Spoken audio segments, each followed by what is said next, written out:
ஆழ்வார் ஆச்சாரியன் ஸ்ரீயப்பதி திருவடிகளே சரணம். எனக்கு வாய்ப்பு கொடுத்த விஸ்வஹிந்து பரிசுத்த சபைக்கு மிக்க நன்றியை தெரிவித்துக் கொள்கிறேன். மற்றும் இங்கு வந்திருக்க அர்ச்சகர்கள் கைங்கரிய பரா அவள் அத்தனை பேருக்கும் நமஸ்காரத்தை தெரிவிச்சுண்டு மற்றும் இங்க கூடியிருக்கிற அனைவருக்கும் ஆழ்வார் ஆச்சாரியனோட அனுகிரகம் கிடைக்கணும் பிரார்த்திச்சுண்டு உரையை தொடங்குகின்றேன்.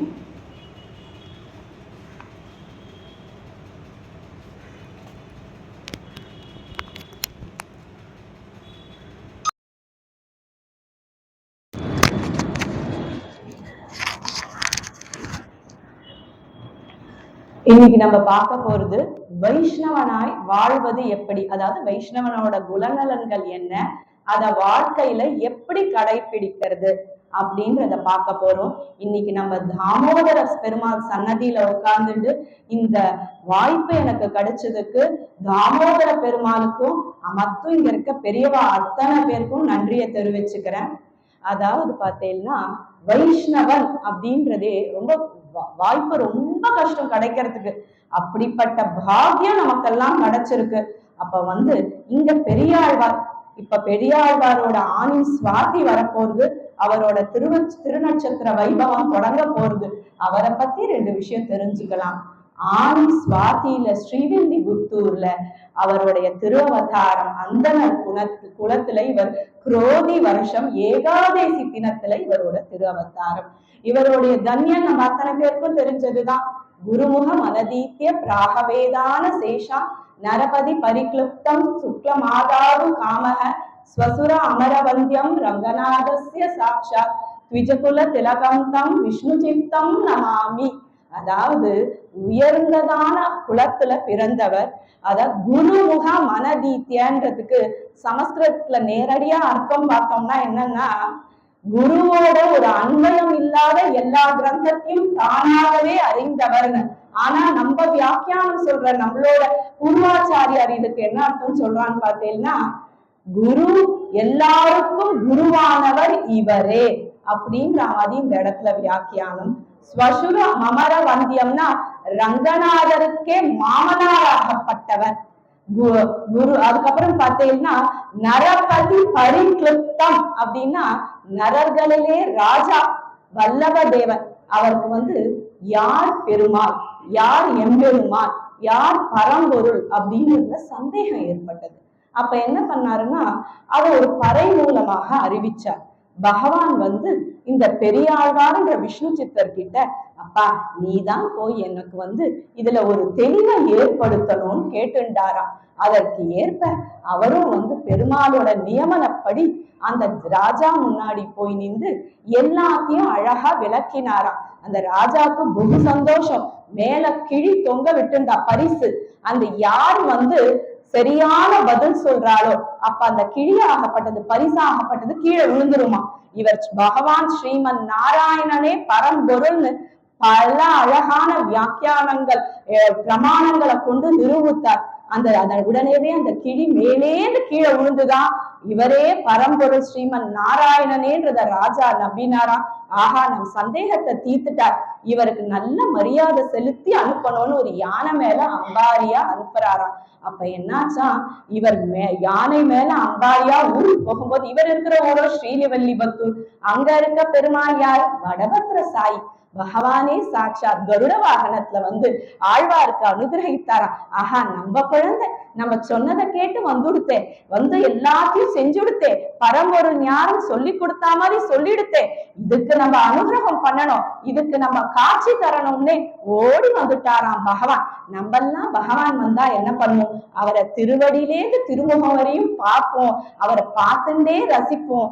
அதெல்லாம் நம்ம செய்வோம். இல்ல பகவான் கிட்ட ஏதாவது ஒரு பிரார்த்தனையை வைப்போம், உன்னை பார்த்துட்டனே சந்தோஷம் சொல்லுவோம். ஆனா பெரியாழ்வார் அதெல்லாம் எதுவுமே பண்ணலையாம். பார்த்த உடனே பொங்கும் பரிவான். கிருஷ்ணன் தான் எனக்கு குழந்தை, நான் அவனுக்கு தாயின்ற மாதிரியே வாழ்ந்தவர். பெருமாள் வந்தனும், அச்சோ உனக்கு கண்ணடி பற்ற போதே, இத்தனை அழகா இருக்கியே நீ, உன்னை பார்த்து ஊராரெல்லாம் கண்ணு போட்டுடுவாடா கண்ணா அப்படின்னு பல்லாண்டு பாடினார். பல்லாண்டு பல்லாண்டு பல்லாயிரத்தாண்டு பல கோடி நூறாயிரம் மல்லாண்ட திந்தோல் மணிவண்ணான்ற மாதிரி பல்லாண்டு பாடினார். அதனாலதான் உயர்ந்த ஸ்ரீ வைஷ்ணவ குணலட்சணம் என்னன்னா பரிவு, தாய போல பரிவா இருக்கணும். அதை நம் ஆழ்வார் செஞ்சு காமிச்சார். உண்டோ திருப்பல்லாண்டுக்கு ஒப்போர் கலைதார், உண்டோ பெரியாழ்வார்க்கு ஒப்பொருவருன்ற மாதிரி ஆழ்வாதல் வாழி அருளி செயல் வாழி தாழ்வாதுமில் குறவர்தாம் வாழி ஏற்பாரும் உய்ய அவர்கள் உரைத்தவைகள் தாம் வாழி செய்யமறை தன்னுடனே சேர்ந்துன்ற மாதிரி இப்படிப்பட்ட ஆழ்வார்கிட்டே நம்ம உயர்ந்ததான பரிவுன்ற ஒரு இதை எடுத்துக்கணும். விஷ்ணு சித்தர், விஷ்ணு சித்தர் இவருக்கு திருநாமம். ஏன் விஷ்ணு சித்தர்? இதற்கு ரெண்டு அழகான வியாக்கியானம் சொல்வா, அர்த்தம் சொல்வா.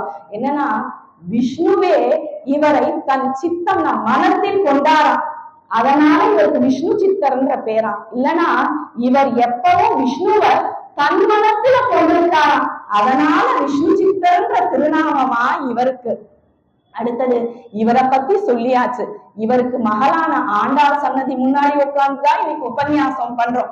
5 கொடிக்கு ஒரு சந்ததியார் ஆழ்வார்கள் தம் செயலை விஞ்சி நிற்கும் தன்மையலார் பிஞ்சாய் பழுத்தாலை ஆண்டாளை பத்தியுடன் நானும் பழுத்தாய் மனமே நன்குன்ற மாதிரி அவளை பத்தி சொல்லாம இருக்க முடியுமா?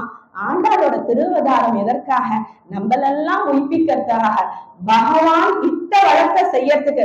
நம்ம எல்லாம் வழக்க இட்டாதான் செய்வோம், ஆண்டாள் பெருமாள் நினைச்சாலே செஞ்சுடுவா. வைகுண்டத்துல பேசிக்கிறா ஸ்ரீதேவி பூதேவி பெருமாள் அத்தனை பேர். பெருமாள் அனந்த சயனத்துல இருக்கார், பேச்சுவார்த்தை நடக்கிறது. பெருமாளே உனக்கு யார் இடத்துல இருக்கிறதுக்கு பிடிக்கும் கேட்கிறா. உடனே பெருமாள் சொல்றா, என் பக்தன் கிட்ட இருக்க பிடிக்குமா? அப்ப எப்பேற்பட்ட பக்தன் கிட்ட இருக்க பிடிக்கணும்னு இந்த விஷ்ணு சித்தன் பெரியாழ்வார் கிட்ட இருக்க பிடிக்குமான்னு ஒரு நொடி தாமதிக்காம உடனே அவருக்கு மகனாக வந்து பிறந்தாராம். அப்பேற்பட்டவள் ஆண்டாள்.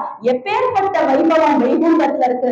அதை விட்டு இன்றோ திருவாதிபூரம் எமக்காக அன்றோ இன்று ஆண்டாள் அவதரித்தார். குன்றால வாழ்வான வைகுண்டம் வான்போடும் தன்னை இழந்து ஆழ்வார் திருமகனாராய்ன்ற மாதிரி வைகுண்டத்துல இருக்க போகத்தெல்லாம் இழுந்து இங்க வந்து நமக்காக அவதாரம் பண்ணாலே, பூமாலையோடு சேர்த்து பாமாலையும் பாடின விஷ்ணு சித்தருக்கு மகளாக வந்து ஆடி பூரத்துல திருவதாரம் பண்ணினார்.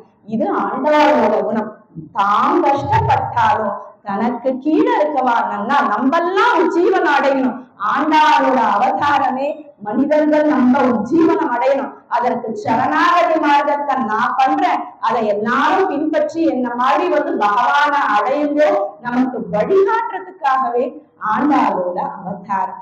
அப்படிப்பட்ட ஆண்டாளையோட சிறந்த குணம் ஸ்ரீ வைஷ்ணவ குண லட்சணத்தை நம்ம தெரிஞ்சுக்கணும். இதுல பிறருக்காக இறங்கி வர மனசு. நம்ம கஷ்டப்பட்டாங்க. இந்த பூலோகத்துல பார்த்தீங்கன்னா எல்லாமே பந்தம், இன்பம் துன்பம் பசி தூக்கம் எல்லாமே இருக்கு. அப்படிப்பட்ட இந்த லோகத்துக்கு வந்துட்டா யாருக்காக? நமக்காக வந்தார். இது ஒரு சிறந்த ஒரு ஸ்ரீ வைஷ்ணவ குணம். இதை நம்ம அத்தனை பேரும் நம்ம வாழ்க்கையில பின்பற்றணும். அடுத்தது வைஷ்ணவன் வைஷ்ணவன் சொல்றோம். எப்படி காத்தாலேருந்து ராத்திரி வரையும் பொழுது போக்குறது? வைஷ்ணவா எப்படி போக்குவா? நம்மளோட ஆச்சாரியர்கள் பூர்வாச்சாரியார்லாம் எப்படி தெரியுமா? அபிகமனம், உத்பாதானம், வித்யா, ஸ்வாத்தியாயம், யோகம்னு ஒரு நாள் 5 விதமா பிரிச்சுண்டு தன்னோடைய வாழ்க்கையை கடத்தினாலும். அப்படின்னா என்ன? ரொம்ப கஷ்டம்னா இல்லைங்க, எளிதா உங்களுக்கு எல்லாம் புரியுற மாதிரியே சொல்றேன். அபிகமனம்னா காத்தால எழுந்து பகவானை சேவிச்சுண்டு அன்னைக்கு ஒரு பிரபத்தி பண்ணிக்கணும். பெருமாளே இன்னைக்கு இருக்கிற கைங்கரியத்துல எந்த தடையும் ஏற்படக்கூடாதுன்னு கைங்கரிய ஸ்ரீய பிரார்த்திச்சுட்டு ஒரு ஜகநாதரி பெருமாள் கிட்ட பண்ணிடணும். அதுதான் அபிகமனம். அடுத்தது உபாதானம். பெருமாளுக்கு திருவாராதனம் பண்ணணும், அதுக்கு பொருள் வேண்டும். அதையெல்லாம் சேகரிச்சு பெருமாளுக்கு புஷ்பம் தீபம் தூபம் நெய்வேத்திய பிரசாதம் அதெல்லாம் சேகரிக்கிறது தான் உபாதானம். அடுத்தது இஜ்ஜை. பெருமாளுக்கு ஆராதனம் பண்ணிட்டு பெருமாளுக்கு கல்யாண பண்ணணும் நெய்வேத்தியத்தை, அதை நம்மளும் சாப்பிடணும் பகவத் பிரசாதமா, அது இஜ்ஜை. ஸ்வாத்தியாயம்னா பகவான பத்தியான வேதத்துல சொல்லப்பட்ட விஷயத்த நம்ம தெரிஞ்சுட்டு மற்றவாளுக்கு சொல்லி கொடுக்கறது. கடைசியா யோகம், பகவானையே நினைச்சுண்டு தூங்குறது. இத மாதிரி பிரிச்சுட்டு தன் வாழ்க்கைய நம்ம முன்னோர்கள் பண்ணா. இதுதான் வைஷ்ணவன் எப்படி ஒரு நாளை கடக்கணும் அப்படின்றதுக்கு. சரி, இதெல்லாம் பண்ணிட்டா வைஷ்ணவன் ஆயிடுமா? முக்கியமான ஒண்ணு இருக்கே, பஞ்சசம்ஸ்காரம்ன்ற சமாசிரயணம், அதுதான் வைஷ்ணவனுக்கே முக்கியமானது. அப்படின்னா இது என்ன, எல்லாரும் பண்ணலாமா? அதுக்கு இன்னார் இனியார் தான் தகுதியானவளா? ஒண்ணுமே இல்லைங்க, யார் வேணா பண்ணலாம். மனுஷனா பிறந்த இந்த வர்ணம் அந்த வர்ணம் கிடையாது. யார் வேணா, ஆண் பெண்ற பாகுபாடு இல்லாம யார் வேணா வைஷ்ணவான ஆகலாம்.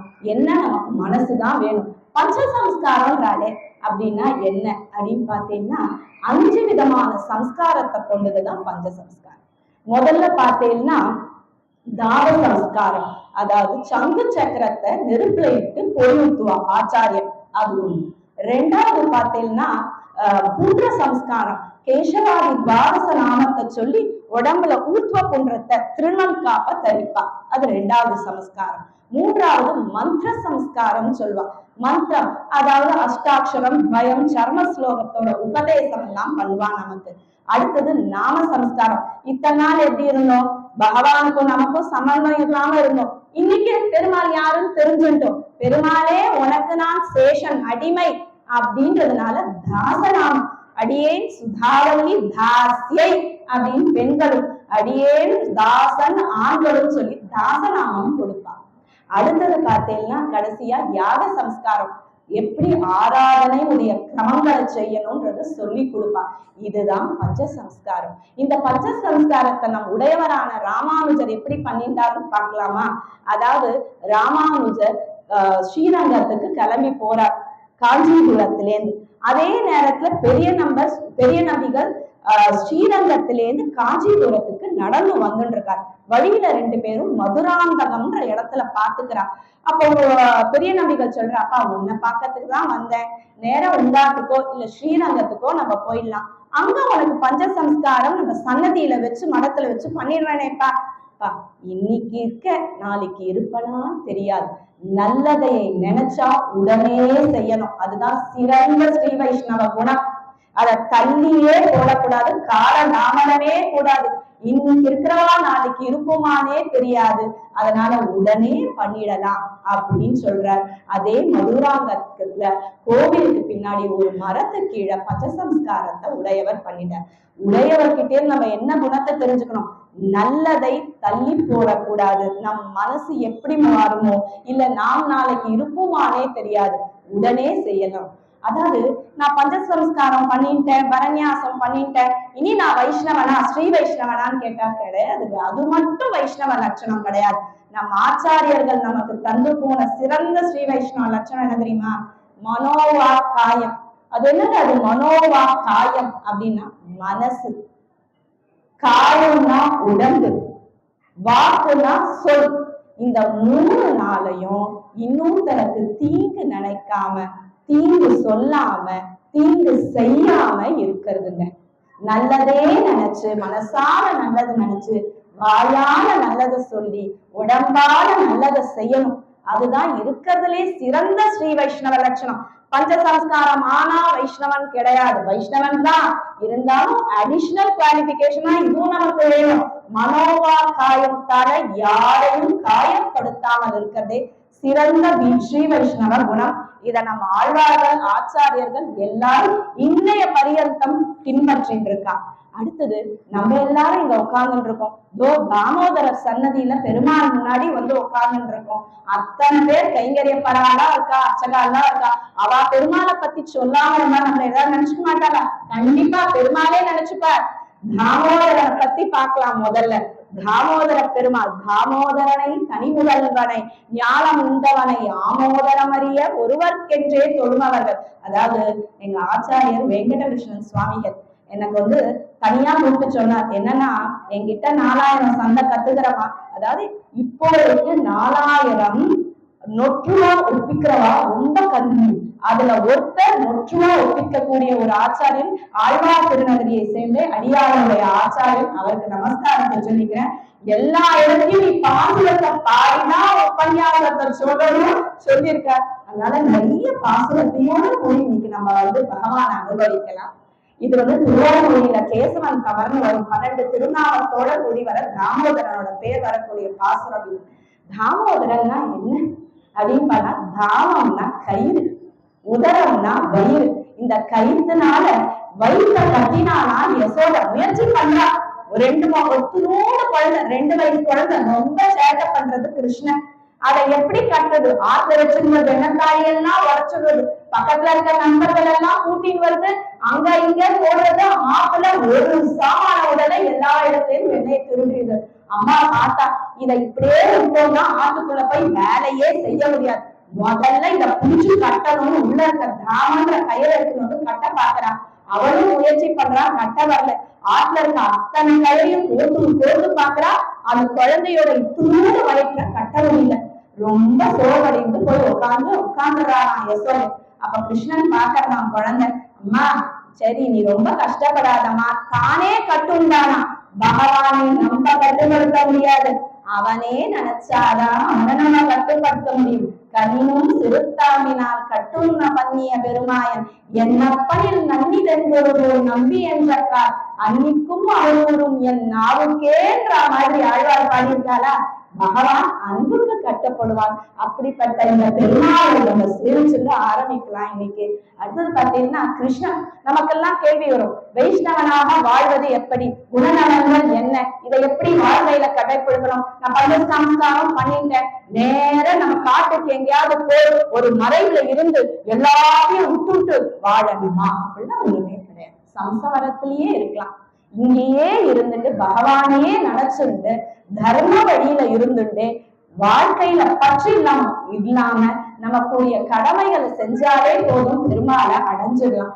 அது என்னதுங்க புதுசா சொன்ன? நாங்க என்ன புதுசா சொன்னோம்? எங்க கிருஷ்ணன் சொல்லிட்டாரு பகவத்கீதையில, நீங்க 4 வர்ணத்துல எந்த வர்ணத்துல பிறந்திருந்தாலும் உங்களுக்குரிய வர்ணாசிரம தர்மத்தை செய்யும்போது தர்ம நிலை மாறாம என்னையே நினைச்சுட்டு செய்யுங்கோ அப்படின்னு சொல்லிட்டாரு. அப்படி செஞ்சாலே என்ன அடைஞ்சிடலாமே, வேற எதுவுமே தேவையில்லையேன்னு கிருஷ்ணன் சொல்லிட்டாரு. சாதுவர்ணம் மயா சிருஷ்டம் குணகர்ண விபாகசக தஸ்ய கர்த்தாரம் அபிமாம் வித்யகர்த்தாரம் அவ்யயம் கிருஷ்ணன் சொல்லிட்டான். அதனால சம்சாரத்திலேயே இருந்துட்டு இங்க இருக்க நம்ம என் மனைவி, என் கணவன், என் குழந்தை, என் சொத்து அப்படின்ற பற்று இல்லாம நாம் கடமையை செய்யணும். இப்படி பற்றோட செஞ்சா என்ன ஆகுங்க? காமம், குரோதம், மதம், மாத்சரியத்துல மாட்டிடுவோம். அப்படி மாட்டிட்டோம் என்ன, பாபகர்மாவே செஞ்சு திருப்பிய பிறப்படுவோம். அவ்வளவுதான். அப்ப நமக்கு அதெல்லாம் இருக்கக்கூடாதா? அதெல்லாம் இருக்கக்கூடாது. ஆசைப்படலாம், அந்த ஆசை பேராசையா ஆகக்கூடாது. அப்ப என்னென்ன குணநலன்கள் ஒரு வைஷ்ணவனுக்கு இருக்கக்கூடாது அப்படின்னு பார்த்தீங்கன்னா, முதல்ல அகங்காரம், 2வது மமகாரம். அப்ப அகங்காரம்னா என்ன அப்படின்னு பார்த்தீங்கன்னா, நான் சரி நானா இருக்கவே இதை சொல்றேன்பா அப்படின்றால, நானா இருக்கவே இதை செய்யறேன்பான்றாலா, அது இருக்கக்கூடாது. என்னுடையது, அதுவா, அது என்னப்பா, அந்த பைக் என்னுடையதுப்பா அப்படின்னு சொல்றோமா, நான் என்னுடையது, அதை விட்டோம்னாதான் பகவான் அடையலாம். இது இது வைஷ்ணவனுடைய மிகப்பெரிய குண லட்சணம். குணத்திலே ரொம்ப முக்கியமானது இது. இதை யார் கடைபிடித்தார்கள் அப்படின்னு ஒரு அழகான கதை இல்லாம உபன்யாசம் சொற்பொழிவு பண்றது ரொம்ப கஷ்டம். 4 பேர் கேட்கிறாங்கன்னா நம்ம சொல்ற விஷயமே கதையினால்தான் மனசுலயே பதியும். அதாவது என்னாச்சு, பஞ்சபாண்டவா இருந்தா, அந்த பஞ்சபாண்டவா காட்டுக்கு போயிடுறான். காட்டுல இருந்து திரும்பி வரா. 12 வருஷம் வனவாசம், 1 வருஷம் அஜ்ஞான வாசம் முடிச்சு வரா. தன்னுடைய இந்திரபிரஸ்த நகரத்தை திருப்பி கேட்கிறா, தரமாட்டேன்றான். உடனே அவ சொல்றா, கிருஷ்ணா நீ போய் கேளு, அவ தருவான்னு. கிருஷ்ணர் போறார், தூதுவனாக கிருஷ்ணர் போறார். தூதுவனாய் நின்ற மாவழி வந்தா அப்படின்னு ஆழ்வார் பாடலையா, அந்த தூதுவனா போறார். போன உடனேவே அடுத்த நாள் தான் சபை கூடும். இவரோடு போயாச்சு. போன உடனே ஹஸ்தினாபுர நகர அடைஞ்ச உடனே யாராத்துல தங்கறது. அங்க ஒரு பெரிய சதி திட்டம் போட்டுறான் துரியோதனன். சகுனி மாமா கூட சேர்ந்து நம்ம பாட்டுல எப்படியாவது கிருஷ்ணனை தங்க வச்சுடு, கிருஷ்ணன் தான் நமக்கு முக்கியம். உடனே அவங்க தெரு வழியா கிருஷ்ணன் நடக்க ஆரம்பிக்கிறார். ஒரு வீட்டையும் பாக்குறார். முதல் ஒரு வீடு வருது, இது யாருன்னு பீஷ்மர் ஓடி வந்து, கிருஷ்ணா இது என்னுடைய வீடு, வா எங்காத்திலே நீ தங்கிக்கலான்றார். அப்படியா, சரி. அடுத்தது துரோணர், அடுத்தது கிருப்பர், அடுத்தது பார்த்தா ஒரு பெரிய மாளிகை, ரொம்ப அழகா இருக்கான், அத்தனை லட்சணத்தோட. யாருதுப்பா இதுன்றாரா கிருஷ்ணர். துச்சாதனன் வரானா. அதாவது துரியோதனன் வீட்டோட வில்லிபாரதத்துல எடுக்கிறா. துச்சாதனன் வீடு ரொம்ப அழகா இருக்குமா, ஏன்னா எல்லா பொருளையும் அவன்கிட்ட கொடுத்துட்டானா.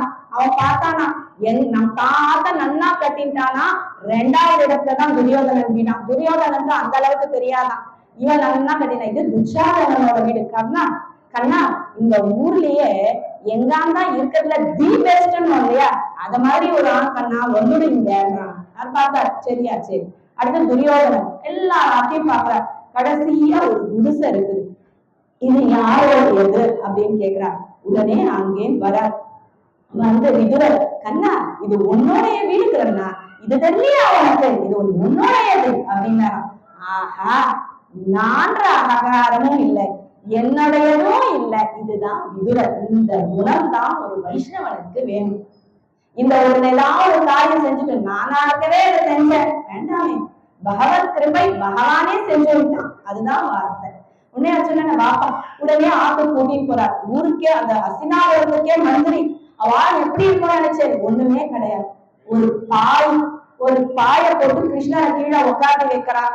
உள்ள போறா, ஆத்துல ஒண்ணுமே இல்ல. மனைவி சொல்றாரு, துபுதுபுன்னு கிருஷ்ணர் பண்ணிட்டாலே கொடுக்கறதுக்கு ஒண்ணுமே இல்லையே, நான் இப்பயே கடைக்கு போய் ஏதாவது வாங்கி வர விதுரர் கிளம்புறார். உடனே அதுக்குள்ள நம்ம கிருஷ்ணன் பார்த்தது, ஆஹா எனக்கு பசி, ஏதாவது நீங்க கொடுத்தாதான் ஆச்சுன்றது. உடனே இவ என்ன பண்றா, ஆத்துக்குள்ள போறா. பார்த்தாலும் சமைச்ச கீரை இருந்தது கொடுக்குறா. உடனே சாப்பிட்டார் கிருஷ்ணன். உடனே சொல்றா, கிருஷ்ணன் சொல்றாங்க, எனக்கு பத்தலமா, எனக்கு இன்னும் பசிக்கிறதுன்னா. ஆத்துக்குள்ள போனா 2 வாழைப்பழம் இருந்தது. ஓடி வந்து அந்த வாழைப்பழத்தை கொடுக்குறா. தோலெல்லாம் கீழே போட்டு, பழத்தை கீழே போட்டு தோலை கிருஷ்ணருக்கு கொடுக்குறா. அவளோ பக்தி பரவசத்துல கிருஷ்ணனையே பார்த்துட்டு இப்படி செய்யறா. கிருஷ்ணன் ஆஹா, பழத்தை எதுவுமே சொல்லாம சாப்பிட்டு இருக்கார். இதுக்குள்ள கடைக்கு போன விதுரர் சாமான் வாங்கி வந்துட்டார். தூரத்துலயும் பாக்குறாரு, இது என்ன அநியாயம். மனைவி கிட்ட வர்றாரு, ஆஹா அபராதம் செஞ்சுட்டியேமா, இந்த அபராதத்துக்கு என்ன தண்டனை கிடைக்குமோ அச்சோடு பதறார். உடனே கிருஷ்ணர் சொல்றார், அதெல்லாம் ஒண்ணும் இல்லை, இப்ப பழத்தை முடிச்சு விதுரர் தரார். உடனே கிருஷ்ணர் சொல்றாரா, அந்த அந்த தோல்ல இருந்த சுவர் பழத்துல இல்லையேப்பான்றாரா. அப்ப பகவான் நம்ம கிட்ட என்னத்தை எதிர்பார்க்கிறார், அன்புங்க. அன்புதான் பக்தி. அதாவது பகவான் நம்ம கிட்ட ஒரு வைஷ்ணவனோட குணலட்சணம் என்னன்னா இறைவனிடம் அன்பு செலுத்துவது. இதுதான் மெயின் கிரைட்டீரியா. அதே மாதிரி முக்கியமானது என்னன்னா அன்பு. அதாவது ஒரு அம்மா ஒரு குழந்தை மேல அன்பு செலுத்துறா, அதுக்கு பேர் வாத்சல்யம். அதே மாதிரி ஒரு நண்பன் இன்னொரு நண்பன் கிட்ட அன்பு செலுத்துறான், அதுக்கு பேர் சிநேகம். கணவன் மனைவி கிட்ட அன்பு செலுத்துறார், ஆசை. அதே நாம் இறைவன் மேல செலுத்துற அன்புக்கு பேர் தான் பக்தி. அந்த பக்தியை தான் பகவான் நம்ம கிட்டேந்து எதிர்பார்க்கிறார். அந்த பக்தியை இறைக்கிட்ட செய்யணும். இதுவே சிறந்த ஸ்ரீ வைஷ்ணவ குணலட்சணம். அப்படி யாராவது நம்ம ஆச்சாரியர்கள் இருந்திருக்காரா? இருந்திருக்காரு. நம் சுவாமி தேசிகன் ராமானுஜ தயா பாத்திரம்ன்ற மாதிரி அவரை விட யார்? அதாவது சம்சாரத்திலே இருந்தார், ஆனா அதுல பற்று இல்லாமல் இருந்தவர் சுவாமி தேசிகன். மனைவி இருக்கு, குழந்தை இருக்கு, இருந்தாலும் பொருளாசை பணத்தாசை எதுவுமே கிடையாது. குடும்பத்தினால பற்று இருக்கா? கிடையாது. ஆனா செய்ய வேண்டிய கடமையை செஞ்சாராம். அப்படிப்பட்டவர். அவர் மேலே சில பேர் விரோதம் பாராட்டினா. அதுல ஒருத்தர் வந்து பொண்ணுக்கு கல்யாணம் பண்ணணும், தனம் வேணும்னு அந்த ஊரை தேடி வரா. இவருக்கு வேண்டாதவா இருந்தாராம். உடனே இவர் தான் இருக்கிறதே பணக்காரர், இவர்கிட்ட போய் கேளுன்னு இவரை கை காமிச்சாலாம். உடனே நேரம் அவரும் அந்த பிராமணர் இவர்கிட்ட வந்து கல்யாணம் ஏதாவது தன உதவி பண்ணுவோன்னு நேரம் தாயார் அவர் இருந்ததோ காஞ்சிபுரம். காஞ்சிபுரத்துல பெருந்தேவி தாயார் இருந்தா. நேரம் அந்த பெருந்தேவி தாயார் சன்னதிக்கு கூட்டிட்டு போனா அந்த பெருந்தேவி தாயார் சன்னதி முன்னாடி வந்து மானாதீத பிரதித விதவான் பாட ஆரம்பிக்கிறார் ஸ்ரீஸ்வரி. யோகாரம்ப துவரிதமனதோ விஸ்மலை காந்தயுக்தம் தாயார் தங்க மழையா பொழிஞ்சாலாம். உடனே அந்த தனத்தை திரும்பியே பார்க்கலையா, தாயார சேவிச்சுட்டு வந்துடானா. இத மாதிரி பற்று, அதாவது பணத்து மேல ஆசை வைக்காதவரார் நம் சுவாமி தேசிகன். இத மாதிரிதான் நம்ம ஒவ்வொருத்தரும் வாழ்க்கையில வாழணும். அடுத்தது பாத்தீங்கன்னா ஆசைப்படாம எப்படிங்க வாழறது? ஆசை இல்லைன்னா வாழ்க்கைக்கே அர்த்தம் இருக்காது. ஆசைப்படலாங்க, அந்த ஆசை பேராசையா மாறக்கூடாது. பேராசையாகப்பட்டது நம்மள அழிச்சிடும். பிறர் பொருள் மேல ஆசைப்படுறீங்களே, அதுதான் பேராசை. அந்த பேராசை, அதை ஆசைப்பட்டது பேராசைப்பட்டது கிடைக்கல, உடனே விரக்தி, உடனே அது கோபம். அந்த கோபம் பகையா மாறி நம்மள அழிச்சு பிரத்தியாவையும் அழிச்சிடும். அதனால அது மட்டும் நம்ம கிட்ட இருக்கவே கூடாது. அப்படி பேராசைன்றது ஒரு ஸ்ரீ வைஷ்ணவனுக்கு இருக்கக்கூடாத ஒரு குணநலன். நீங்க துரியோதனனை பார்த்தீங்கன்னா ஆசை கிடையாது, பேராசை. அதாவது பாம்பு புத்திராவுக்கு தான் ஹஸ்தினாபுரமே சொந்தம். ஆனா என்ன பண்ணா, அவளுக்கு கொடுக்க வேண்டிய காலம் வரும்போது பெரிய சண்டையெல்லாம் முடிஞ்சு இந்திரபிரஸ்தம்ன்றத கொடுத்தா. அதுக்கு பேர் இந்திரபிரஸ்தம் கிடையாது, பாண்டவ பிரஸ்தம். ஃபுல் காடு. பாண்டவா கிருஷ்ணரோட அனுகிரகத்துல அது அவர் அமராவதி பட்டணம் மாதிரி அழகா மாத்தினா தன் உழைப்பினால, பகவத் கிருபையோட. அந்த இந்திரபிரஸ்தத்தையும் எப்படியாவது அபகரிச்சுக்கணும்ன்ற எண்ணம், பேராசை, பிற பொருள் மேல் ஆசை கூடவே கூடாது. அத பட்டா அவன். அப்புறம் அவளை சூதாட்டத்துக்கு கூப்பிட்டு பகையை வளர்த்தான். அப்புறம் கிருஷ்ணன் தூதுவனாக வரும்போது என்ன சொல்ல வச்சான், ஒரு குண்டு மணி இடமே தர முடியாதுன்னா, அவா பொருள் அவளுக்கு கொடுக்கறதுக்கே இவனுக்கு மனசு இல்லை, அதனால அழிஞ்சே போனான். ஒரு ஸ்ரீ வைஷ்ணவனுக்கு இந்த குணநலன் இருக்கவே கூடாது. இப்படிலாம் சொல்லிட்டு அன்பு செய்யணும் அன்பு செய்யணும், எப்படிங்க செய்யறது அப்படின்னா யார்கிட்ட செய்யறது?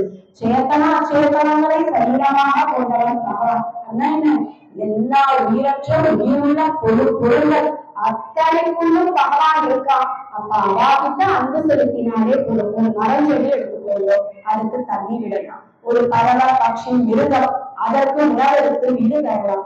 அப்படின்னா சக மனிதர்கள் அவளுக்கு அன்பு செலுத்தலாம். அவகிட்ட எப்படி அன்பு செலுத்தலாம்? பணத்தாலேயோ சரீரத்தாலேயோ. அப்படியும் என்னால முடியலங்க, பணத்தை கொடுக்க முடியல, சரீரத்தால உதவுங்க. சரீரத்தாலே செய்ய முடியல, எனக்கோ வயசு 80, 5 பைசா கிடையாது, ஏதோ பென்ஷனை வச்சுட்டு ஓட்டுறேன்னா மனசால செய்யுங்க. அவன் நல்லா இருக்கட்டும் நினைக்கிற, அது அன்பு செலுத்தணும், அவ்வளவுதான். மற்றவர்கிட்ட அன்பு செலுத்தினாலே பகவான் கிட்ட அன்பு செலுத்துறதா அர்த்தம். இதுவே பகவான் கிட்ட நம்ம கொண்டு போய் சேர்த்துவோம். இதுவே சிறந்த ஸ்ரீ வைஷ்ணவ லட்சணம். அடுத்தது பாத்தீங்கன்னா, நமக்கு வேற எப்படி அன்பு செலுத்துறது அப்படின்னு கேட்டா, சாஸ்திரம், வேத சாஸ்திரம் சொன்னபடி நடக்கணும். வேத சாஸ்திரம் என்னன்னு நமக்கு சொல்லிட்டு அப்படின்னா, ஸ்திரீ தர்மம் புருஷ தர்மம் இருக்கு. இப்ப முழுசா எடுத்து என்னால சொல்ல முடியாது, ஒரு வழியில சொல்லுவேன். அதாவது பெண்கள் எப்படி இருக்க வேண்டும். இங்க பார்த்தீங்கன்னா உபன்யாசத்துக்கு எதுவா இருந்தாலும் கோவிலுக்குன்னா பெரும்பாலும் நிறைய பெண்கள் தான் வரா. அந்த பெண்கள் எப்படி இருக்குன்னா, காலையில எழுந்து குளித்து அடுப்பங்கரைக்கு போகும்போது லட்சுமிய வேண்டிட்டு பிரார்த்தனை பண்ணிட்டு அக்னிய மூட்டணுமா. இன்னைக்கு முழுக்க பகவத் சிந்தனையிலே இருந்து தர்ம வழியில நடந்து ஆத்துக்கார செய்யற ஆராதனை பூஜைக்கு துணையான உபகரணங்கள் எல்லாம் செஞ்சு குடும்பத்தை நல்ல வழியில நடத்தணும். பம்பு கிம்பெல்லாம் பேசாம மனசால நல்லதையே நினைச்சு சொல்லிட்டு செய்யணும்.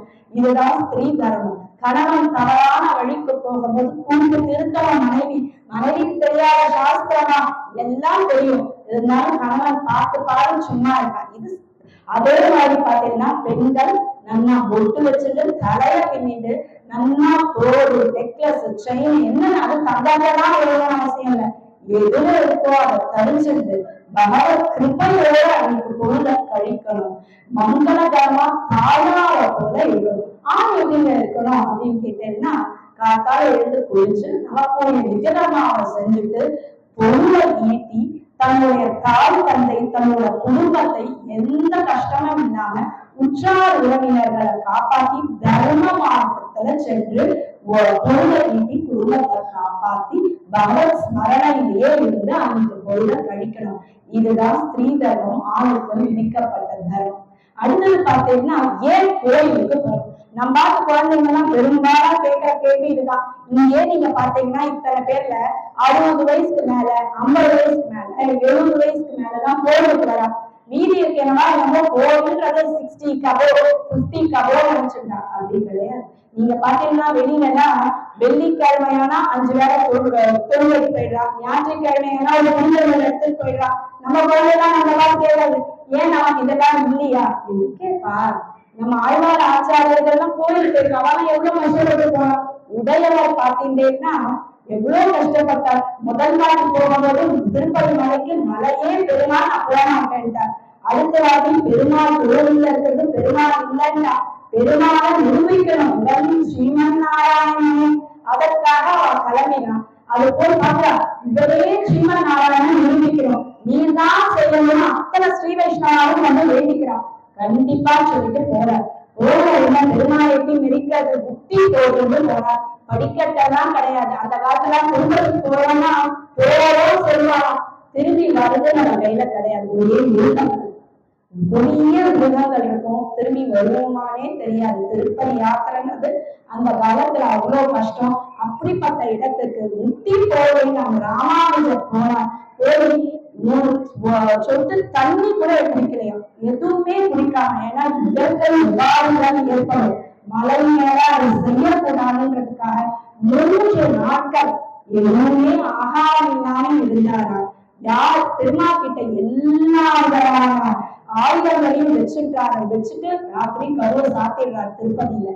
காதால பெருமாள் எதை தெரிஞ்சுக்கிறாரோ அதுவே அவர் அப்படின்றார்.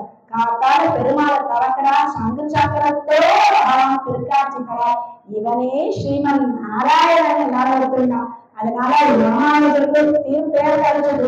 அப்பனுக்கு சங்காரம் கொடுத்தன், அப்பனுக்கே சங்காரம் கொடுத்ததான் செய்வன் அப்படின்ற ஒரு பெருமானம் கிடைச்சது. அதே மாதிரி ஆழ்வார்கள், ஆழ்வார்கள்னா என்னங்க, என்ன அர்த்தம் நம்ம குழந்தைகள்லாம் கேட்கிறோம். அதாவது பகவத் சிந்தனையிலே வாழ்ந்து இருப்பார்கள் ஆழ்வார்கள். அவ்வளவுதான். இவரெல்லாம் ஏன் திவ்ய தேசம் பேர் அப்படின்னா, ஆழ்வார்கள் எந்தெந்த கோவில் இருக்க பெருமாளை பத்தி பாடினாரோ அந்த இடத்துக்கெல்லாம் திவ்ய தேசம் பேர்.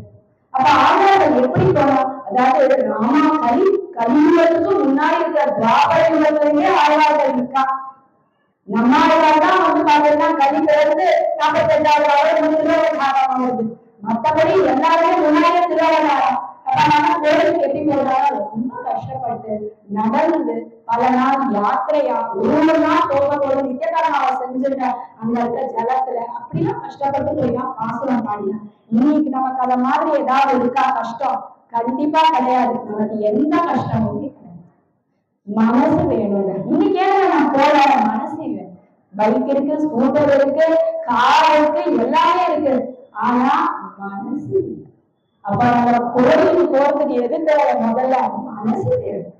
நம்ம குழந்தை கேட்கும், அம்மா கண்டிப்பா கோயிலுக்கு போகணுமா, கோயிலுக்கு போறதுனால என்னமா புண்ணியம் கிடைக்கும், ஸ்லோகம் சொல்றதுனால என்னமா புண்ணியம் கிடைக்கும்? கண்டிப்பா சொல்லுவோம். சாஸ்திரத்தை சொல்லிட்டு, அதாவது பகவான பத்தி மனோரா காயத்தால நல்லதையே நினைச்சிட்டு பகவான் ஸ்லோகத்தை சொன்னாலும், இல்ல பகவான பத்தியான கதையை கேட்டாலும், ஒரு உபன்யாசத்தை கேட்டாலும், காலக்ஷேபத்தை அன்வயிச்சாலும் அந்த 1 மணி நேரம் நம்மளோட பாவகரமா கழியும். இப்ப இந்த உபன்யாசத்தை இத்தனை பேர் கேட்கிறேன்னா இந்த 1 மணி நேரத்துல உங்களோட பாவகரமா எவ்வளவு கழியும்.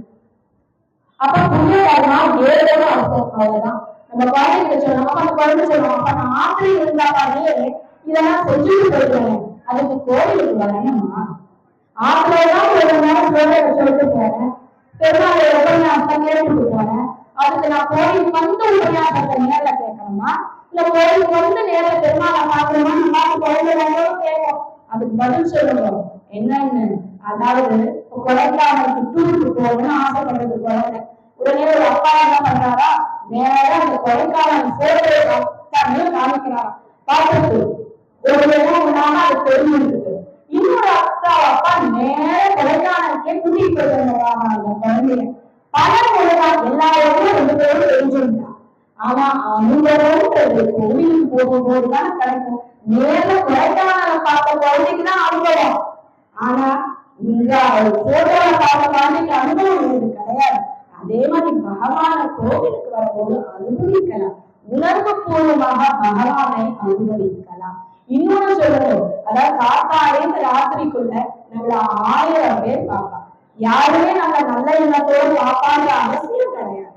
அவளோட கண்ணடி நம்மளால படாம இருக்கிறதுக்கு கோவில்ல இருக்க சுத்த தத்துவ திரவியம் பரவி இருக்க இந்த இடம் உச்சிதமானது. அத்தனை கட்ட சக்தியையும் போக்கி கொடுக்கும். கண்டிப்பா கோவில் போறா குழந்தை அப்படின்னு சொல்லிட்டு நம்ம குழந்தைகிட்ட சொல்லி வளரும். அடுத்தது நம்ம எல்லாம் கேட்கலாம், பக்தி செய் பக்தி செய், இதுதான் வைஷ்ணவ குணலட்சணம்னு சொல்லிட்டு. அப்ப பக்தியை எப்படி செய்யறது, அந்த எப்படி சொல்றது பெருமாள் எங்களுக்கு எல்லாம் தெரியலையே, அதான் சொல்லிட்டு போயிட்டாங்க பாரதத்துல நவவிதமான பக்தி செய்வோன்னு. அப்படின்னா என்னன்னு கேட்கலாம். உங்க அத்தனை பேருக்கும் புரியுற மாதிரியே சொல்றேன். ஸ்ரவணம். ஸ்ரவணம்னா என்னன்னா கேட்கறது. பெருமாளை பத்தியான விஷயத்த கேட்டாலே போதும், அது ஸ்ரவணம் கேட்கறது. இது யாரும் செஞ்சிருக்காங்க. பரீட்சித் மகாராஜா தம் இறந்து போவதுடன் திருச்செல்வதிலே 7 நாட்கள் சுகபிரமத்தை கூட்டு ஸ்ரீமத் பாரதத்தை கேட்டே பரம்பரையா பெருமாளை அடைந்தவர். அடுத்தது கீர்த்தனம் சொல்றது. பெருமாளை பத்தி சொல்லிட்டே இருந்தாலே போதும் பெருமாளை அடைஞ்சிடலாம். அப்படியா அடைஞ்சா அப்படின்னு பார்த்தீங்கன்னா சுகபிரமம் பரீட்சித் மகாராஜாக்கு பாகவதத்தை சொன்னான். அடுத்தது ஸ்மரணம். பெருமாளை நினைச்சுட்டே இருந்தாலே போதும்.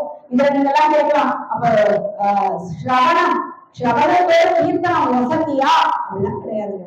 9 விதமான பக்திக்கும் ஒரே நிலைதான், எல்லாருக்கும் ஒரே பலன் தான், சந்தேகமே வேண்டாம். சொல்ற எனக்கும் ஒரே பலன் தான், கேட்கிறவங்களுக்கும் ஒரே பலன் தான். இதுல நம்ம பெருமாள் வந்து பாகுபாடே கிடையாது, உயர்வு தாழ்வுகளே கிடையாது. அடுத்து ஸ்மரணம்னா என்னன்னா நினைவு, பெருமாளையே நினைக்கிறது. அப்படி யாருங்க நினைச்சா, அப்படி நினைச்சு யார் பெருமாளை அடைஞ்சா அப்படின்னு பார்த்தா பிரகலாதன். குழந்தை பிரகலாதன் பகவானையே நினைச்சுட்டு இருந்ததே. அவருக்காக பகவான் நரசிம்ம அவதாரம் எடுத்தான். அடுத்தது பாத சேவனம். பெருமாளோட திருவடி போய் கெட்டிமா வட்டிக்கிறாரு. யார் கட்டுங்கிறாள்? மகாலட்சுமி. பெருமாளோட காலடியிலேயே கல்யா கிடக்கிறாள், அவதான். அடுத்தது பார்த்தீங்கன்னா அர்ச்சனம். பெருமாளை அர்ச்சனை பண்ணி பூவாலையோ இல்லைன்னா குங்குமத்தாலையோ மனத்தால் ஏதாவது ஒரு விஷயத்தால பகவானை அர்ச்சிக்கணும். அப்படி யார் பகவானை அர்ச்சித்து பகவானை அடைஞ்சா அப்படின்னா புது மகாராஜா. அடுத்தது பார்த்தீங்கன்னா வந்தனம். வந்தனம்னா கை கூப்பது, சேவிக்கிறது. வெறும் கை கூப்பினாலே போதும் பகவான் கிட்ட அன்பு செலுத்தினதா பக்தி செலுத்தினதா அனுப்போங்க. அப்படியா இருந்தா அக்ரூர் கிருஷ்ணரையும் பலராமையும் தனுர்யாகத்தை கூட்டிடுவான்னு சொன்னான் கம்சன். உடனே போறார் அக்ரூரர். போய் கிருஷ்ணனையும் பலராமையும் கூட்டிங்கிறார். போற இடத்துலலாம் அவ சேவிச்சுட்டே வந்தாராம். அப்படி சேவிச்சே அன்பு செலுத்தி பக்தி செய்தவர் அக்ரூரர். அடுத்தது தாசியம். நம்மெல்லாம் செய்யக்கூடியது இதுதாங்க, கைங்கரிய ஸ்ரீ. கோயிலுக்கு வந்தமா ஏதாவது ஒரு கைங்கரியம். இதுல நம்ம சொன்னா இந்த கைங்கரியத்தை செய்யறவா வசதியா, அந்த கைங்கரியத்தை செய்யறவா தாழ்த்தி, அதெல்லாம் ஒன்றும் கிடையாது. எல்லா கைங்கரியத்துக்கும் சமமான நிலைதான். எந்த கைங்கரியம் வேணா பண்ணலாம். கோயில போய் பெருக்கி மொழுகி கோலம் போட்டு அந்த இடத்தை தொடச்சு அர்ச்சகாருக்கு ஏதாவது உதவி செய்து எந்த கைங்கரியம் பண்ணாலும் எல்லாமே ஒரே நிலைதான். அதே மாதிரி தாசியம். பெருமாளுக்கு தாசியத்துவம் பண்ணவர் யார்? ஹனுமான். பெருமாளுக்கு எல்லா வேலையும் செஞ்சு பகவானை பரம்பரையா அடைந்தவர். அது ஏன் பரம்பரையான ஒரு வார்த்தையை சொல்றோம்னா, இதுவே நேரடியா முக்திக்கு நம்மளை அனுப்பிடாது. இதுக்கப்புறம் பெருமாள் ஒரு உபாயத்துல நம்மளை மூட்டிதான் முக்தின்னு வைகுண்டத்துக்கு தருவார். அடுத்தது பாத்தீங்கன்னா சக்கிய தோழனா இருந்து பெருமாளை அன்பு செலுத்தலாம். யார் இருந்தா? அர்ஜுனன். பெருமாள் கிட்ட கை மேல தோல் போடுறதுனால கிருஷ்ணன் தோழ இருந்தா சக்கிய தோழனை கொண்டு பெருமாளுக்கு அன்பு செலுத்தலாம். அடுத்தது ஆத்ம நிவேதனம். பகவானே நீதான் எனக்கு எல்லாம் ஆத்ம சமர்ப்பணம் பண்றது. யார் இருந்தது? பலி சக்கரவர்த்தி வாமன அவதாரம் எடுக்கிறார் பகவான். எடுத்த உடனே என்ன இருக்கு அந்த இடத்துல? பெருமாள் வந்து நிக்கிறார். இந்த ஒரு பலி மகாராஜா கிட்ட 3 அடி நிலம். உடனே அவர் 2 இடத்துக்கு கொண்டுறார். 2 கால் பெருமாள் திரு பாதங்கள் பெருசா வளர்ந்து ஓரையா பூமி வானத்தையும் அளந்துறார். அடுத்தது எந்த இடம் கேட்கிறார்? காத்து பலி அப்படின்னு சொல்ற தன் தலையை புரிஞ்சுக்கிறான். ஆத்ம சமர்ப்பணம். இதனால பகவான் அடையலாம். இது மாதிரி எந்த வழியில வேணாலும் பெருமாள் கிட்ட அன்பு செலுத்தலாம். இந்த வழிதான் வேணும் அந்த வழிதான் வேணும்ன்றதே கிடையாது பெருமாள் கிட்ட அன்பு செலுத்துறதுக்கு. அதாவது அதைதான் குலசேகர ஆழ்வார் அழகா சொல்லியிருப்பார் அவரோட பாசுரத்தை. ஊனேறு செல்வத்தும் உடற்பிறவியார் வேண்டேன் ஆனேரே வென்றேன் அடிமை திறமல்ல கூனேறு சங்கவிடத்தான் தன் வேங்கடத்து கோனேறி வாழும் குருவாய் பிறப்பேன். அதாவது ஏதாவது திருப்பதி மலையில ஒரு புல்லு பூச்சி மரம் செடி கொடியா வளர்ந்தா போதும் அவனுக்கு கைங்கரியம் செய்யறதுக்குன்றார் ஆழ்வார். அத மாதிரி தானே நம்ம இருக்கணும். அப்புறம் வைஷ்ணவனுக்கு என்ன குணங்கள் இருக்கக்கூடாது? கர்வம். இது கண்டிப்பா இருக்கக்கூடாது. அது யாருக்கு இல்லாம இருந்ததுன்னா, நான் உடையவர்கள் ராமானுஜர் தான் சம்பிரதாயத்தை கொஞ்சம் கொஞ்சமா செதுக்கி இன்னி நிலைகளையும் கொண்டு வந்து சேர்த்திருக்காரு. அந்த சுவாமி தேவதைக்கு நம்ம கையில வந்து குடிக்காருன்னு வச்சுக்கோம். அடுத்தது பாத்தீங்கன்னா காரே கருணை ராமானுஜா இக்கடலிடத்தில் ஆரே அறிபவர் நீ அருளின் தன்மை அல்லதுக்கு நேரே உலகிடம் நான் வந்து நீ என்னை வித்தவின் உன் சீரே உயிருக்குயிராய் அடியேற்கு இன்று தித்திக்கும் என்றவர் உடையவர் என்னால்தான் காஞ்சிபுரத்துல இருந்துட்டு வரார். ஸ்ரீரங்க பெருமாள் பார்த்தார், கண்டிப்பா நமக்கு உடையவர் வேணும். பெரிய நம்பிகளையும் திருமலை ஆண்டாரையும் அனுப்புறார், போய் கூட்டிட்டு வா ராமானுஜரன். அவன் 2 பேரும் போறா. காஞ்சி வரதன் கிட்ட விண்ணப்பம் செய்யறார், ராமானுஜரை தந்தருள வேண்டும். கட்சி பெருமாளும் கொடுத்துறார். கொடுத்தவனே அவரை பெற்றுட்டு இங்க வரார். ஸ்ரீரங்கத்து கோவிலுக்குள்ள பெறுவர் உடையவர் ராமானுஜர். அதுலயும் ராமானுஜர்ன்ற திருநாமம், எதிராஜ ராமானுஜர்ன்ற திருநாமம் உள்ள நுழையிறார். நுழைஞ்ச உடனே பெருமாளுக்கு நம்பெருமாளுக்கு வெகு ஆனந்தம். ஆனா நம்ம பழுத வந்துருக்கு, ஏதாவது நம்ம குழந்தைக்கு கொடுக்கணும். நம்மளாம் என்ன பண்ணுவோம், நம்மளோட சொத்தையே நம்ம குழந்தைக்கு கொடுப்போம். பெருமாளுக்கு எது சொத்து, எல்லாமே சொத்து. உபய விபூதியும் அவன் சொத்துதானே, இந்த நம்ம இருக்கிற லீலா விபூதியும் அவன் சொத்து, வைகுண்ட லோகமும் பகவானுடைய சொத்துதான். அது ரெண்டுத்துக்குமே நீதான் உடையவன். சொத்து ப்ராப்பர்ட்டி எடுத்து பாடலையில கொடுத்துடுறா உடையவர் ராமானுஜர். ராமானுஜருக்கு அப்பாதான் உடையவன் திருநாமம் கிடைக்க. இந்த உடைய விபூதிக்கும் நீயே சொந்தக்காரனா, எப்பேற்பட்ட சொத்து பெற்றவர் உடையவன். அதனால கர்வம் ஒரு துளி கூட கிடையாது ராமானுஜருக்கு. அதே மாதிரி பெருமாள் தன்னை நம்மள அவர்கிட்ட சேர்த்து விட்டாருன்னு வச்சுக்கோங்களேன். நம்ம கிட்ட ஒரு கெட்ட குணத்தையா எடுக்க பார்ப்பாரு. அப்படி யுதிஷ்டரை வந்து தன்னோட சேர்த்துட்டார், பாண்டவா தனக்கு சேர்த்துட்டார். அப்ப யுதிஷ்டர் கிட்ட ஒரு குணம் இருந்தான், கர்வம். அதாவது யாருமே 100% நல்லவா கிடையாது, யாருமே 100% கெட்டவாலும் கிடையாது. துரியோதனன் கிட்டையும் 95% கெட்டவனம் இருந்தது, 5% கொஞ்சம் நல்ல குணமும் இருந்துதான். ஆனா அதிகப்படியா எது இருந்ததோ அந்த பேர் அவனுக்கு கிடைச்சது கெட்டவன்.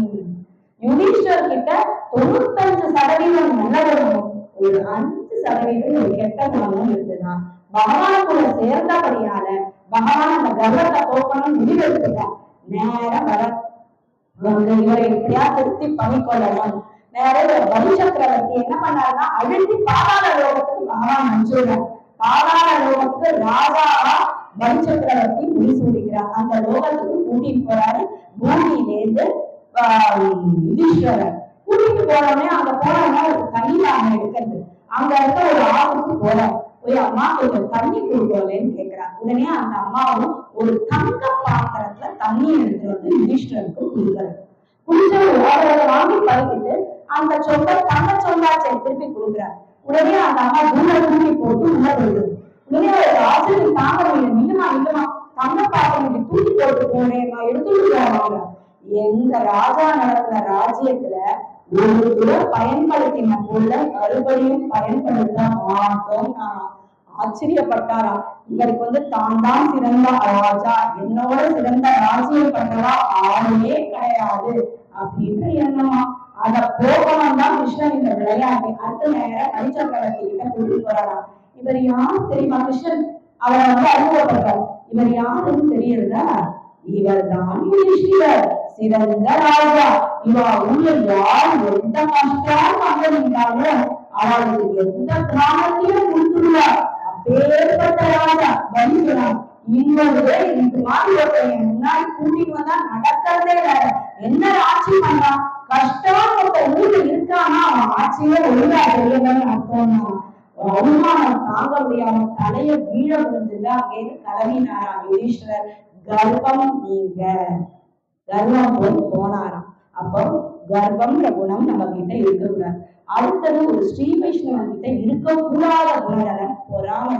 இவர் ஆக்கம் கண்டு பொறுக்க மாட்டாத தன்மை பொறாமை. இது நம்ம கிட்ட கண்டிப்பா இருக்கக்கூடாது. இது யாருக்கு ஒரு துரியோதனன் நாட்டையே பற்றின்ட்டான், 100 ராஜ்யத்தையும் எடுத்துட்டான். 12 வருஷம் இவ பார்த்தேன்னா பாண்டவர்கள் காத்து கஷ்டப்பட்டா. ஆனா அந்த 12 வருஷமும் ஒரு நாள் ராத்திரி கூட தூங்கலையா துரியோதனன். எதனால? திருப்பி ராஜ்யம் போடுவோன்ற பயத்து. இந்த பொறாமன்ற குணம் நமக்கு தூக்கத்தை கொடுக்காதுல்ல. இவன் நன்னா இருக்கானே வயது நம்ம தூக்கத்தையும் சாப்பாட்டையும் எடுத்துட்டு நம்மளுக்கு யாரும் அதனால அந்த குணம் ஒரு வைஷ்ணவனுக்கு இருக்கக்கூடாது. அப்ப எப்படிதாங்க ஒரு வைஷ்ணவன் வாழணும்? நம்முடைய வாழ்ந்து காமிச்சுட்டாரு. அழகான ஒரு கதை சொல்றோம் பாருங்களேன். இது ரொம்ப அற்புதமான ஒரு உடையவர் சரித்திரத்துல இருந்து எடுத்த கதை. என்னன்னா, உடையவர் ஒரு வாட்டி அவரோட மடத்துல கைங்கரியம் பண்ணிட்டு இருந்தாரா ஸ்ரீரங்கத்துல. அப்ப என்ன ஆச்சா, ஒரு வைஷ்ணவர் வந்தாராம். இனி என் வாழ்க்கை ஃபுல்லா ஆச்சாரிய பகவத் கைங்கரியத்திலேயே கடிக்கணும்னு முடிவெடுத்துட்டேன். அதனால நீ என்ன சொன்னாலும் நான் செய்ய தயாரா இருக்கேன். அப்போ ராமானுஜர் உடையவர் திருநாமம்னா இந்த விபூதிக்கும் இவரே உடையவர். இருந்தாலும் அவரை பார்த்த சொன்னாரா, இந்த உடைய விபூதிக்கும் இவரே சொந்தக்காரர். இருந்தாலும் அவர் சொல்றாரு என்ன வார்த்தை, அதாவது இன்னிலேருந்து ஒரு சங்கல்பம் இருக்குங்க, ஒரு வைஷ்ணவனோட ஸ்ரீபாத தீர்த்தத்தை பருகணும்னு நல்ல வேலை திருவள்ளுவர் வந்துட்டு இருந்தாரா. அப்படின்னா என்னன்னா, தினைக்கும் ஒரு வைஷ்ணவனோட கால அளவி அந்த ஜலத்தை பருகணும்னு நினைச்சேன். ஆஹா, நீங்க நாளையிலேருந்து உங்க திருமணி பிரசாதத்தை உட்கொள்றதுதான் எங்களோட முதல் கடமை. இதுதான் நைச்சியானுசந்தானம்ன்றது. தம் நிலையை தாம் தாழ்த்திட்டு பிரத்யா நிலையை உயர்த்துவது. இதுவே சிறந்த ஸ்ரீ வைஷ்ணவ லட்சணம். இதை கொண்டவர் தான் நம் உடையவர். இவர்கிட்டே இதை நம்ம கத்துண்டு நம்ம அந்த தாமியம் தம் பண்றோம்னா இல்லையா, அதெல்லாம் இல்லாம இருக்கணும். அடுத்தது பாத்தீங்கன்னா, பெருமாள் ஆச்சாரியன் அவெல்லாம் செஞ்சுட்டா, பெருமாள் அப்படி பண்ணியிருக்காரா அப்படின்னு கேட்டேன்னா, பெருமாளை பொறுத்தவரையும் எந்த வேலையா இருந்தாலும் ஈக்குவல் தான், சமம் தான், பாகுபாடே கிடையாது. கிருஷ்ணனை பத்தி சொல்லாம கதை சொன்னோம்னு ரசிக்கவே ரசிக்காது. இருக்கிற 2 பேரும் எழுந்து ஓடி போயிடுவான். கிருஷ்ணன் கிருஷ்ணன் கிருஷ்ணன் அவனோட லீலைகள் தான் நம்ம அத்தனை பேருக்குமே. அதாவது கிருஷ்ணர் என்ன பண்ணாராம், இந்திரபிரஸ்தத்துல ராஜசூய யாகம் பீஷ்மர் நடத்தினாராம். அதுக்கு எல்லாரையும் கூட்டாராம். அப்ப அக்ர பூஜை, முதல் மரியாதை யாருக்கு கொடுக்கிறதுன்னு கேள்வி. சகாதேவர் பீஷ்மர் எல்லாரும் சொன்னாராம், முதல் அக்ர பூஜை கொடுக்க வேண்டிய நபர் யார் தெரியுமா, நம்ம கிருஷ்ணர் தான் பண்ணு. அங்க இருந்த சிசுபாலாதிகள்லாம் வரா. சிசுபாலனோட கழுத்த சக்கரத்தினால பகவான் இருக்கிறார். அப்புறம் அக்ர பூஜை இதே நடக்கிறது கிருஷ்ண பரமாத்மாவை வச்சு. அக்ர பூஜை முடிஞ்சது. நல்லா ரத்தன சிம்மாசனத்தை உட்காந்து வச்சு கிருஷ்ணனுக்கு அக்ர பூஜை பண்ணியாச்சு. ஆனா சிம்மாசனத்துல பகவான காணும். இப்போ எங்க போயிட்டா இந்த கிருஷ்ணன் அப்படின்னு எல்லாரும் தேடுறான். பார்த்தா சாப்பாடு பந்தியிடம் நடந்துட்டு இருக்க இடத்துல இருக்காரு. அங்க போய் இவர் என்ன பண்றாருன்னா, எச்சை இலையே எடுத்தாராம் கிருஷ்ணன். உனக்குள்ளியும் எனக்குள்ளியும் அந்தர்யாமியா இருக்கிற பகவான், நம்மள உள்ளும் வெளியும் தாங்கும் பகவான் எச்சை இலையே எடுத்தாராம். அப்ப அவருக்கு என்ன பாகுபாடு இருந்தது? அவர் எப்பேற்பட்டவர் கிருஷ்ணன், நம்ம எப்படி வாழணும் வாழ்ந்து இருந்தார். அதுவே கிருஷ்ணன். நம்ம எல்லாம் சொல்லுவோம், ராமனை போல் வாழணும், ராமனை போல் வாழணும். ராமன் சக்கரவர்த்தி திருமணா இருந்தது, சிம்மாசனத்திலே வாழ்ந்தாரு. வாழ்க்கை எப்படி வாழணும் நம்ம சொல்லி கொடுத்தது கிருஷ்ணர் தாங்க. அடிச்சு சொல்லலாம், எங்கெல்லாம் போய் கிருஷ்ணர் தான் நமக்கு வாழ்க்கையை சொல்லி கொடுத்துட்டாரு. அடுத்தது பாத்தீங்கன்னா, இந்த கிருஷ்ணருக்கு நடக்கிறதா இல்லையா, அந்த இடத்துல கேட்கிறாங்க, ஏ கிருஷ்ணா நீ எதுக்காக எச்சையில எடுக்கிற? அதாவது எல்லாரும் எச்சையில எடுத்தா சாதம் எல்லாம் கீழே சிந்திட்டு அடுத்தவா சாப்பிட்றதுக்கு ரொம்ப கஷ்டமா இருந்தது. எச்சையிலையே நானே எடுத்தேன்னா எப்படி நல்லபடியா எச்சையிலையே எடுக்கணும், கீழே சிந்தாமன்றத காமிக்கிறதுக்காக நான் எடுத்தேன் அப்படின்னாராம்.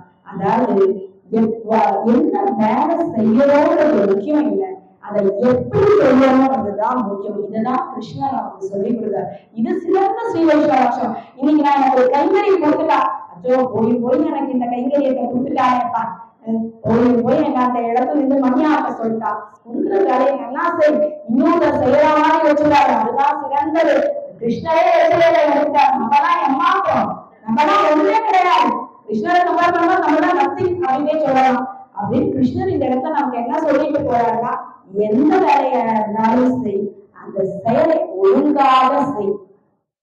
சென்ற செயலை செய்தால் காரணம் கிடையாது. இதுதான் சிறந்த ஸ்ரீ வைஷ்ணவ லட்சணம்.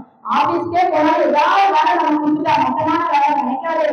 எந்த நேரத்துல சொன்னாலும் அதை நல்லபடியா செஞ்சு முடியுது, பகவான மனசுல நினைச்சிருக்கு. அதுதான் சிறந்த ஸ்ரீ வைஷ்ணவ லட்சணம். கடைசியா பாத்தீங்கன்னா, நம்ம ஸ்ரீ வைஷ்ணவ லட்சணத்துல ரொம்ப முக்கியமான ஒண்ணு என்னன்னா ஆச்சாரியன். ஆச்சாரியனை பற்றிண்டா பகவான அடைஞ்சிடலாம். உண்மையாவே தாங்க. எனக்கு இதுல ஒரு பெரிய சந்தேகம் இருக்கே, ஒண்ணுமே சந்தேகப்பட வேண்டாம். ஒரு எடுத்துக்காட்டு சொல்றது பாருங்களேன். ஒரு மரம் இருக்கு. மரத்துல ஒரு பெரிய ஆலமரம், 1000 பறவைகள் உட்கார்ந்து இருக்கு. ஆனா ஒரு வேடுவன் ஒரு வெட்டு சத்தம் போட்ட உடனே அத்தனை பறவையும் ஒரே நேரத்துல மேல பறந்துடும். அதே மாதிரிதான் ஒரு ஆச்சாரியின் திருவடியில போய் பற்றிட்டேரா மகா விஸ்வாசத்தோடு பற்றிக்கோங்க. அப்படி பற்றிட்டே இருந்தீங்களேன், அவாவையும் அத்தனையும் இந்த அத்தனையுமே பாவகர்மாக்கள் அத்தனையும் அந்த வேடுவன் போட்ட ஒரு சத்தத்தை எப்படி போச்சோ நம்மளோட பாவகர்மா அத்தனையும் ஆச்சாரியனை பிடித்த அந்த ஒளியிலேயே போயிடும். அதுக்கு நம்ம உடையவர் தான் சாட்சி. அதாவது ஒரு வாட்டி இந்த அழகான இந்த ஒரு கதையை சொல்லி உபன்யாசத்தை முடிக்கிறேன். அதாவது ராமானுஜர் வாழ்ந்த காலத்துல அவர் பெருமாளோட அத்தனை கைங்கரியத்தை ஏற்றி பெருமாள் நியமனப்படி பண்ணிட்டு வந்தார் ஸ்ரீரங்கம் கோவில். அப்ப ஒரு பக்தர் ஒரு நடப்பள்ளியில ஒரு சத்தம் கேட்டது. ஒரு பையன் சத்தம் போட்டு இருக்கான். இது என்ன ஏதோ சத்தம் கேட்கறதுன்னு உடையவர் அந்த இடத்துக்கு போறார். போய் சொல்ற, அது என்னப்பா சத்தம் இது, எனக்கு புரியலையே அப்படின்னு கேட்கணும்னா அந்த பையன் சொல்லுது, ஆஹா இத்தனை நாள் நான் மரத்துல வேலை பண்ணேன், எனக்கு ஓரளவுக்கு உணவு கொடுத்தா, இப்ப எனக்கு கல்யாணம் ஆயிருக்கு, மனைவி குழந்தை வந்துருக்கு, இப்பயும் இந்த ஒரு பையா சாப்பாடு என் குடும்பத்துக்கு பத்தல, கொஞ்சம் ஜாஸ்தியா கேட்டேன், அப்பா நீ கத்தாத, நீ போ நான் பாத்துக்கிறேன்னு. இது நடந்து 1 வருஷம் கழிச்சு இவர் அம்மா மண்டபத்துல ஸ்ரீரங்கத்துல நித்தியகர்மாவை பண்ணிட்டு இருக்காரு ராமானுஜர் உடையவர். அப்ப அந்த பையன் வந்து அந்த இடத்துக்கு வந்த உடனே சொல்றாரு அந்த பையன் பார்த்துட்டு, ஆஹா இது இந்த பையனை நான் எங்கேயும் பார்த்தா மாதிரி இருக்கே, வாக்கு கொடுத்தோமே உணவு தயார்னு சொல்லி மறந்துட்டோமே என்றார் உடையவர். அப்ப சரி அந்த பையன் கிட்ட பேசி எப்படியாவது மன்னிப்பு கேட்டுடலாம்னு நினைக்கிறார் உடையவர். கூப்பிடலாம், எப்படி இருக்கு, காலட்சேபாதிகள் கிரமங்கள்லாம் எப்படி போயிட்டு இருக்கு, பகவத் கைங்கறி எல்லாம் எப்படிப்பா போயிட்டு இருக்கு, ஆஹா ரொம்ப நல்லா போயிட்டு இருக்கு, உங்க கிருபையினால நான் நன்னா 4 வேலை சாப்பிட்றேன். நான் என்னவா சொல்ற, நீங்க சொன்னதா சொல்லி ரங்கநாதன் ஒரு சின்ன பையன் தினைக்கும் தேவைக்கு அதிகமாகவே பிரசாதத்தை கொடுத்துட்டு போறாரு. உடையவர் கண்லேருந்து ஜலம் வந்துதான் வந்தது. ரங்கராஜன் சாட்சாத் ரங்க பெருமானாச்சே, நம்பில்லை நம்பெருமானாச்சே. அதாவது ஆச்சாரியர்கள் வார்த்தையை மெய்ப்பிக்கிறதுக்காக பகவானே பிரத்யட்சமா வந்துடுவாங்க. அதனால ஆச்சாரியனை நம்பினா கண்டிப்பா நம்ம கைவிட மாட்டான்.